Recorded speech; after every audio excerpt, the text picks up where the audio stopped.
Good afternoon. First comment, and viewer, Creative Welshman Personal. Just wanted you to know that.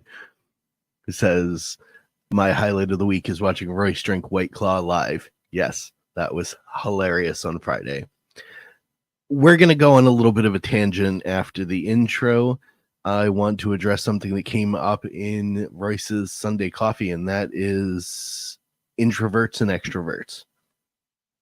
Then we'll get into the fun stuff, which is creating.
Welcome back to another Sunday with The Freelancer. I am Daniel P. Riley of Whimsyland.org, literary coaching and services. Ooh, can't speak today. Got a bit of a cold. Introverts and extroverts. This came up on A Drink with Crazy, aka Royce's Sunday Coffee, and I wanted to set the record straight a little bit.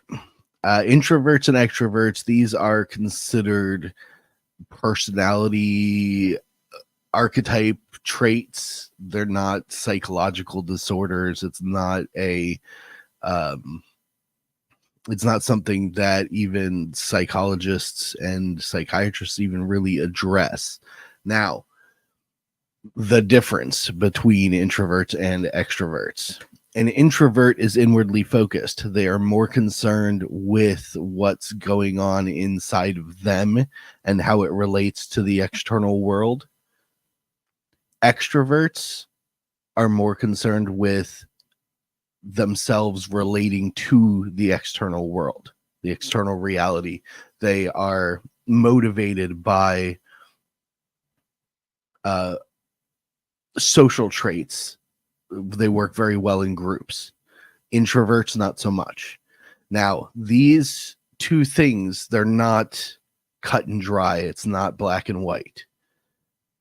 Many people have introverted traits. Many people have extroverted traits. Personally, I am more introverted than extroverted. I prefer to be alone. I prefer to be working on what I'm working on and doing my particular thing on any given day, not just every once in a while. I would much rather, if possible, write my books, create my comic books, eventually make movies and TV shows and stuff, and nobody talk to me. It's easier for me. I have a lot that goes on in my head on a day-to-day basis. And trying to balance the things that are swirling through my brain, the scenes that are playing out as I daydream constantly and consciously, balanced with people talking to me. My coaching calls, working with other people, is a way that I use my introversion for an external purpose. So it's an extroverted offering. I want to work with you, and I can use my conscious daydreaming to come up with ideas, give you things that can inspire and maybe create a whole aspect of what you're working on that you hadn't thought of. That's how I use my introverted tendencies, my introverted traits, to be an extrovert. Being on IAK on Fridays was a big test for me. I'm not good with people normally on a social basis. I'm very good with instruction. That is an introverted trait. But extroverted social interactions, not so much. And when we talked about doing the show, IAK on Fridays, when we talked about doing the show, I expressed that to both Richard and Royce. I'm not good at this, but I'm willing to try and learn how to be. So I'm willing to learn how to gain extroverted traits. And over the almost year and 4 months now, 3 months now, major progress, great evolution. We have some comments real quick. Let me address those, and then I'll keep going. John A. Douglas says it is a curse of creativity. Yeah, I can definitely see that. I think, and that was what I was trying to say in the comments on Sunday Coffee, is that most authors that I've spoken to are not as introverted as they would believe of themselves. And that's because they have sort of a wrong definition of what an introvert is. A lot of it is social anxiety, which is also a learned trait. It's a learned ability. It's not a talent. It can be for certain people, such as Royce, who is a chatty Cathy, as I call him. But for most people, socialization is something that you learn over time. And learning over time is through experience. It's through the act of doing, talking with people. I have said before, I talk to homeless people sometimes because I find their stories interesting, and it helps me train myself to be a little bit more extroverted. Now, certain traits I have that are extroverted are my desire to help others and be part of society, which is where Whimsyland comes in. I work with people instead of just sit alone in my office here and craft things. I teach people how to do things. I try to interact with them and learn to be more socially active. And I have a very charitable streak in me that wants to help other people. So those combinations of my natural introverted tendencies and my natural extroverted tendencies are enhanced by my attempt to learn to do more extroverted things. Creative Washman says introverts find people exhausting, but that depends on how introverted the person is. I have not found any evidence that introversion has that social battery concept that comes up these days. I think people in general find people exhausting. We all do. If you've ever done any sort of public speaking, by the end of it, you have this combination of excitement and weariness. The excitement of doing something that is so incredible flows through you. It's like a dopamine hit. But on the back end of that, you've just been talking for at least an hour straight. And anyone who has done so, like we were discussing on Sunday Coffee about the Hassan thing, anyone who does speak constantly, it gets tiring. But just like anything else, if you run for an hour, you're going to be tired. Talk for an hour, you're going to be tired. Think really, really hard about something, you're going to be tired and wish to turn your brain off. Not how it works, but you wish you could.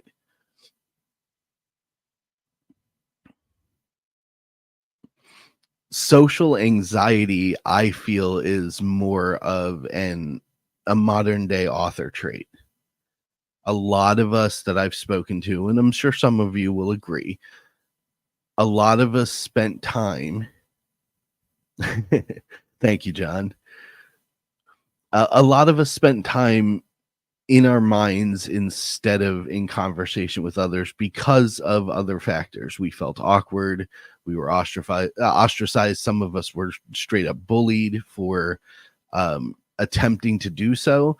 And that pass-fail scenario made many of us in the creative sphere retreat into our own imagination. And our own imagination is safe. We know the rules, and even if there are no rules, if your imagination is pure chaos, it's still safe. It's your head, it's your world. And then we thought extrovertedly, I want to share some of these things of myself that I think are so amazing, which is something that everybody does. That is a human trait, the desire to share. And so we write books, we make comic books. But the difference between what we've come to call introversion in, say, the author sphere and actual introversion lies in your focus. If you personally work better with people, if you hash out your ideas best with someone to talk to, those are extroverted traits. That's not introversion. An introvert likes to process alone.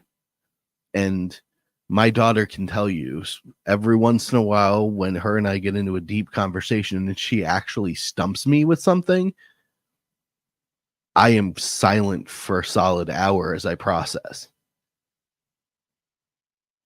I am like a ghost wandering the halls of this house, just very quiet, soft footsteps, and I'm in my head on autopilot because I have to work through whatever it is. And I can have that conversation with her, which is somewhat extroverted, but in order for me to fully understand the exchange of information that we had, I need time afterwards. And it's not want, I need time afterwards. I can't focus on processing that information without it.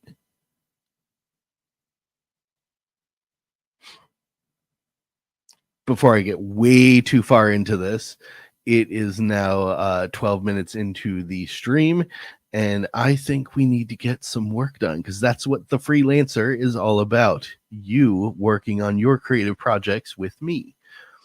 So, as usual, we're going to start with a 20-minute writing sprint. We'll take a break afterwards. I'm going to talk a little bit, hopefully not trigger the algorithm to bring all the rage monkeys towards me, but I'm going to talk a little bit about ISOM 1 and 2 in the in-between because that's what I scheduled today's review to be. And then we're hopefully going to have enough time to hit another 20-minute writing sprint and get some serious work done on our projects today. I will be working on Legacy of Heroes 2 Rising Stars. I'm just about finished with chapter 7, which was a lot of fun. Like, I really enjoyed this week's worth of writing. Getting to create an entire sort of Batman sequence for Shadow Strike was really cool. Oh, John A. Douglas says, wrong, I'm at work working on my shit posting, time to spread misinformation. Well, you know what? That's still creating, so you can do that with me for the next 20 minutes. Okay, John? Make some misinformation. How this normally works, I'm going to set my timer for 20 minutes. I am going to... Creative Welshman says I'm muscling in on Caro's territory. There is no such thing. Caro is just as amazing.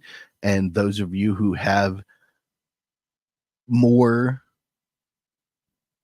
efficient, better results going over and doing writing sprints with Caro, do it over there. That's what I want. You don't have to be over here hanging out with me. I don't care if I have 1 million subs or not. I just want to help the people that want to come over here and get some work done on my own. So 20 minutes on the clock. I am going to cue up the music. And I think, what did we do last week? I think we did lo-fi last week. So I'm going to pop Daydreaming on because those are my only two favorite background music. Hello, Devil's Air. How you doing?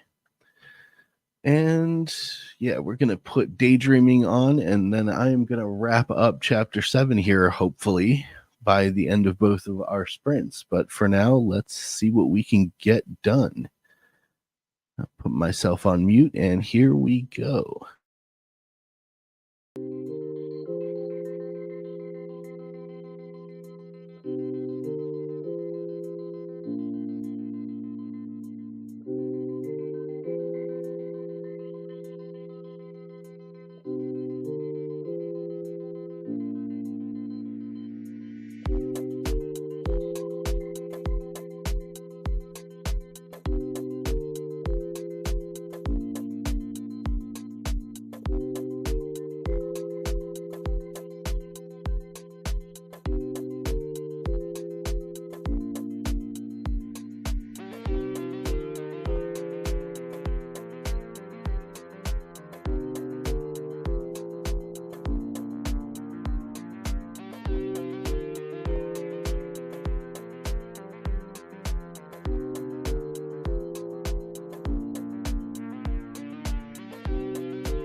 All right.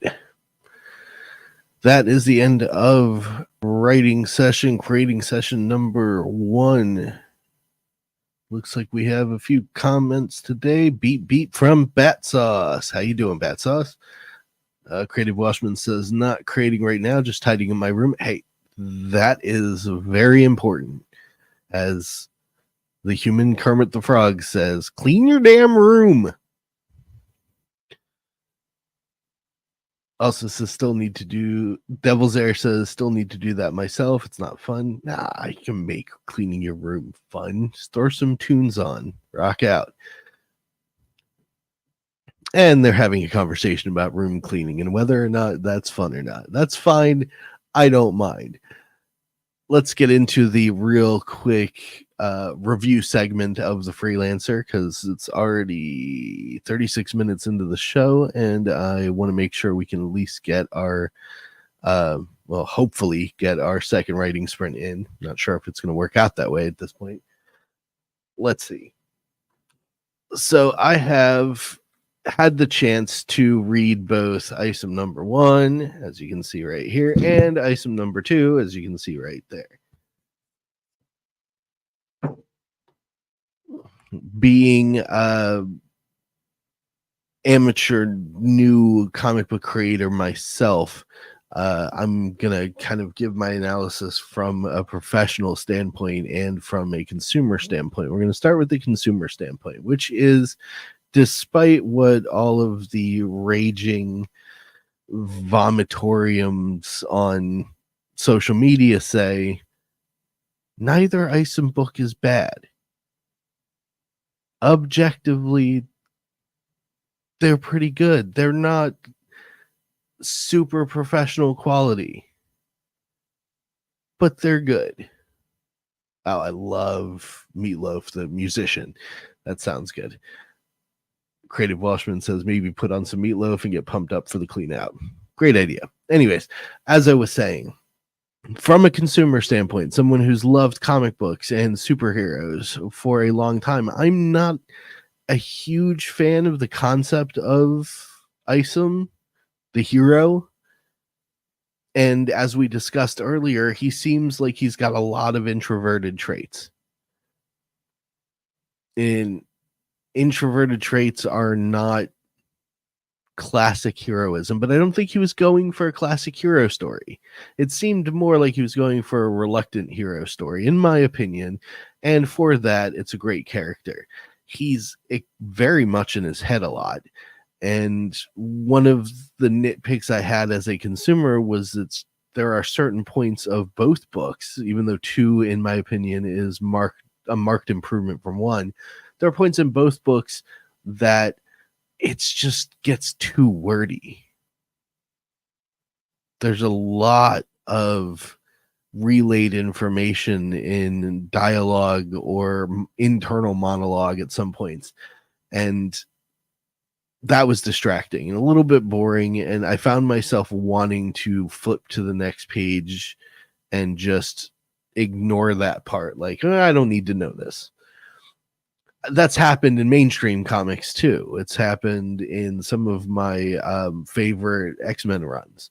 There's points where they're just too much talking, not enough doing. I really enjoyed the way that Eric and his team, pre-launch of the Rippaverse and post-launch of the Rippaverse, introduced the rest of the characters in the world. I like that they were sort of sprinkled into the narrative, even when they weren't directly part of ISOM's arc, what was going on with the hero character himself. And that was good to me. That felt very realistic. I had no issues with the art. I know a lot of folks were like, AI art models, look, this thing looks like this thing.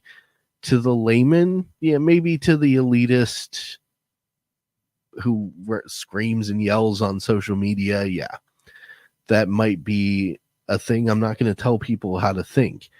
But to the layman consumer, I don't think anyone would notice. I didn't. I had to go back and look at them. I looked at some of the social media posts and then went and looked at the pages that they pointed out and made the connection. Went, oh, okay, so this thing was in this thing. All right. But that's just me. As a comic book reader person, I enjoyed it. There were a couple of snoozy points that I just wanted to gloss over, but overall, enjoyed each book. The second book, as I said, was a marked improvement for me as a comic book reader, only in things seem to be a little bit more tight, not fully tightened up like you would expect from a mainstream run of, like, for example, Chuck Dixon, who I know is working now with the Rippaverse, and I'm super excited about all of that. But the second issue was much more buttoned up, and to be able to do that, to be able to iterate and evolve that quickly between issues that are, Batsaw says the complaint over 3D assets being used is so dumb. I don't care. I just want the art to tell the story. Yeah, exactly. I couldn't have said it better myself, Batsauce. To me as a comic book reader, the second book flowed with more intent, and I felt like I was getting more involved in the story, and I also kind of felt like I was not so concerned about the extra speech bubbles and big talky parts. I was engaged by them a little bit more because I think the whole narrative tightened up for that particular issue. So if it all continues the way it's been continuing, I imagine the third issue of ISOM is going to be even better, and we'll get closer and closer to what everybody wants. And that's a needle that most creators cannot thread. What everybody wants. You can appeal to your audience, and you can appeal to the world at large, but you're going to have better success appealing to specifically people who like the thing that you do than you are to the world at large. So being able to generate more and more content that consistently gets to that big point, gets to that widespread appeal, I think it's something worth striving for. And if Eric can do it, I'll be clapping for him. I'll be celebrating. Not that he'll care, but I'll be celebrating, because to my mind, any of us in the indie sphere, whether you want to be turd chimp for whatever the new comics gate or whatever is, or you want to be just someone who's part of the Iron Age of entertainment and just does their own thing, success for any of us should be applauded. All of us, regardless of whether or not we personally like the person. And that's actually a little bit on topic for Sunday Coffee too. But I'll save that for when Royce and I get a chance to sit down and really hash that one out. I have some opinions about his analysis of the Daily Wire, not his opinions of the Daily Wire. His opinions are perfectly valid, and I don't care. Those are his. He can have them. But his analysis of the Daily Wire, we're going to have some words about at some point, hopefully. And it looks like I have crossed into the 15 minutes before the show ends mark. So sadly, no second sprint. Blast. Because I haven't even gotten to the professional side.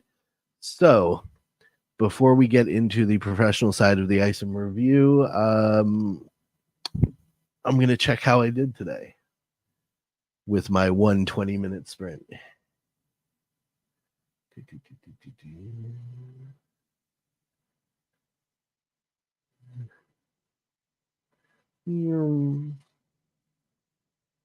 No, 752 words in 20 minutes. Not bad at all. I'll finish this chapter after the show. All right. So from a professional standpoint, as someone who has now created a comic book and fulfilled a comic book, and and is trying to figure out how to make sure as many people who love comic books gets to see that comic book. What Eric has done with ISOM, not the Rippaverse. I'm just going to speak directly about ISOM. I will do an Alpha Core eventually. It's on the schedule, just not going to be for a while. And I don't care if it's out of date at that point. I'm still going to do it. So as far as ISOM from a professional point, what he created with one was not revolutionary, but it was gutsy. He took a huge chance on his own intellectual property. And yeah, he has a huge audience behind him from various things, and I've heard all the arguments before. But the point that I'm making is it doesn't matter if he's got 1 million fans or if he's got no fans and just started building something that he wants to share with the world. The fact that he has produced not 1, but 2 comic books on his own steam with his own ideas should be lauded. It should not be yelled about and complained about. All this drama is dumb. Every one of us that creates something should get to have their victory lap as a professional. Anyone who makes something, who contributes something to the world beyond some mouth breathing and commentary. Sorry, Rice. Just thought of how that sounded. But beyond commentary should have their victory lap and should be lauded for doing so. It's not easy. There is an incredible amount of pressure behind it. If you care, there's an incredible amount of pressure behind that. So from a professional to another professional, it was damn good. What he created. Was the second one better than the first one? Absolutely. From a professional level, I felt the art was much the same, but like I said, story was tightly wound and more clearly conveyed. A lot more engaging. There were still some typos. I'm not going to say it was a perfect book. There were still some typos. There were still some missing words. There was some context that made me go, wait, what? And skip back a page. So nothing is perfect. I mean, Bat Sauce can tell you, I have a panel or 2 in GCI number 1 that are up for interpretation on just how Gabriel is swinging that sword. He pointed it out. I knew it was there. I was like, okay, this might confuse people. But those are individual calls that you make. Those are professional points that you make. And to me, the sequence of events required that I keep that panel and keep that motion of the character and take the hit for doing so. I don't mind that everybody points it out. It's the same reason why I leave at least 2 typos in every novel. And whenever anybody runs up at me or sends me a DM and says, hey, I found this typo in your book, I say, yeah, I left it there for you.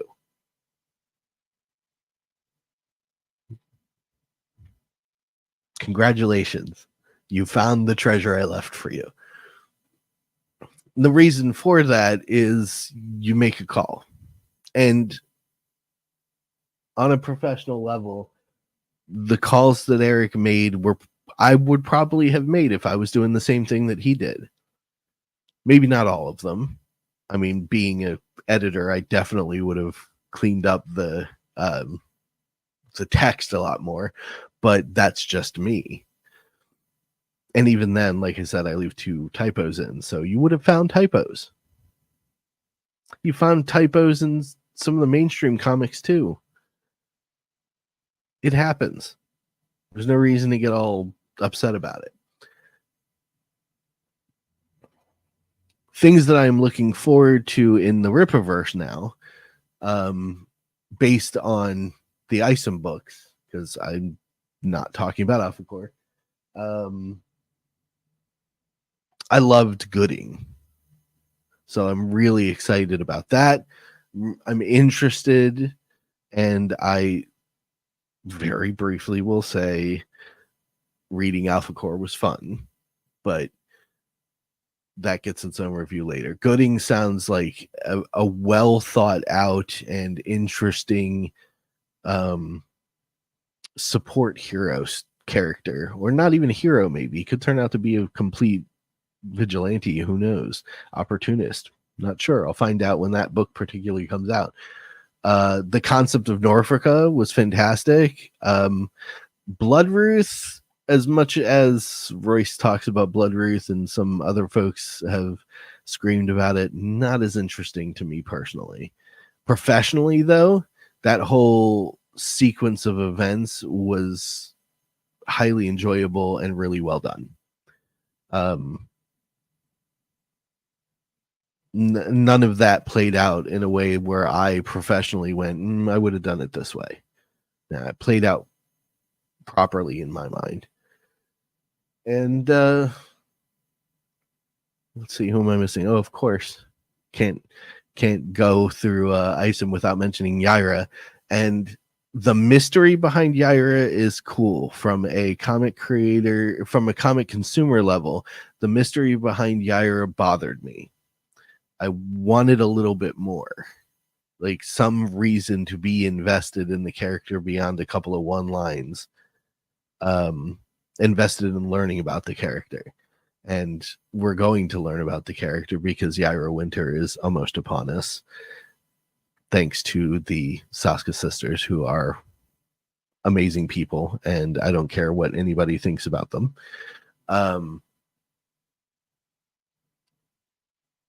Concept wise, I don't get the gym outfit thing, but I'm sure it'll get explained. But from as a premiering in ISOM, I was like, okay, super powered blonde girl. Nothing really there for me to sink my teeth into too much, and that's because I am a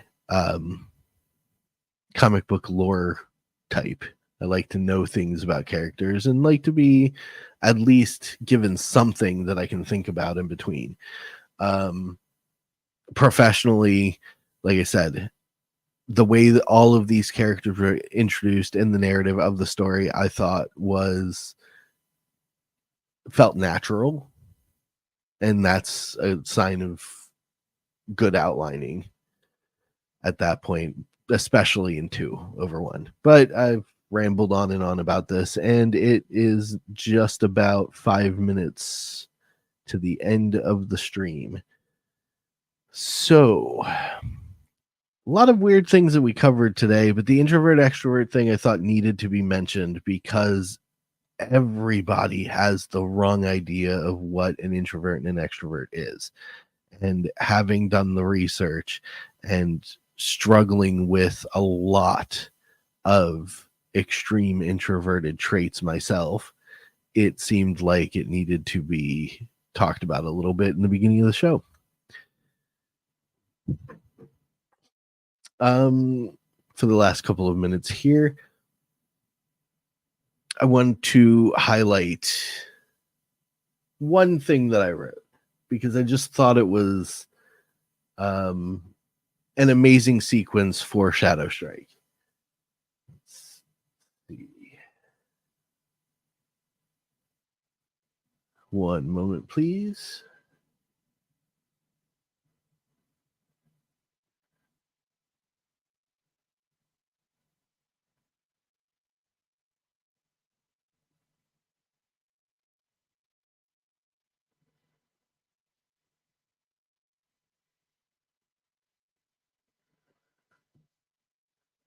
There we go.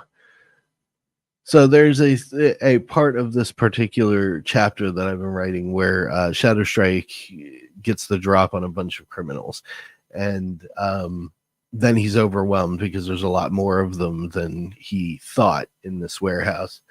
And at one point, the shadow creature that is his superpower, his sentient shadow, detaches itself, and so that there's two of them fighting instead of just the one with assistance.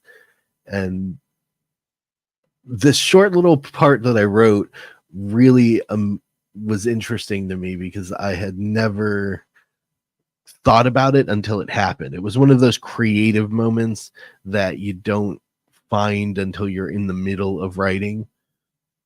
So I wrote, silently Shadowstrike hopped off the rafters, crouched upon dropping down from above towards the nearest armed thug. This fall would be difficult to survive without breaking something, but that's what the shadow cloak was for. Halfway down, it folded over him until he vanished from sight. Mere seconds later, the Dark Avenger slowly rose up from the shadow cast by his target in Paragon's light, because Paragon has arrived at this point and made a hole in the wall. At first, it was a mound of shadow, like a creature rising from black tar. Burning red eyes appeared near the top of the mound, which split open to reveal Shadowstrike's mouth and chin, followed by the rest of his armored body. He caught the assailant unaware, wrapping one arm around his neck to drag him backward. Shadowstrike's knee pressed into the man's lower spine, bending him back so he could drive a thundering elbow strike down into his target's face. In all of my iterations of using the shadow power, the ability that the shadow has to pull James, the human who is the superhero, into what I've designed as a parallel dimension, like an upside down, and then throw him back out with the same momentum as when he came in, because he's not stopping to touch anything. It's not so much like I don't know if you guys are familiar with the old X-Men stuff. There was a thing where they tried to explain Nightcrawler's vamping as him moving into another dimension that had like solid stuff that he would have to travel between. That was kind of stupid, but it's not so much like that. It's just this empty space. So when you use, eventually you would be slowed down if you spend all this free time in the shadow zone, but there's nothing there to stop you when you come in. So velocity, you keep moving until natural gravitational inertia occurs. So when he does short shadow teleports, it's literally him moving at the same speed when he goes in as when he comes out, so he can use it for charging attacks and surprises. But I had never considered the slow creep teleport up until that moment when I wrote that little bit, where the shadow would have the ability to change the direction. So if, as he's coming out and gravity's reinserting itself, inertia kicks in and the speed is slowed down. And that created this really cool, creepy, dark kind of effect that I really enjoyed writing. So I wanted to share that with you real quick since I had a couple of minutes. And now that I have done so, unfortunately, we only got one 20-minute writing sprint in because of all the talking about introversion and extroversion. So hopefully next week we can do 2. I may have to start making this an hour and a half long. We'll see. Some things will be coming up. At any rate, I am Daniel P. Riley of Whimsyland.org, literary coaching and services.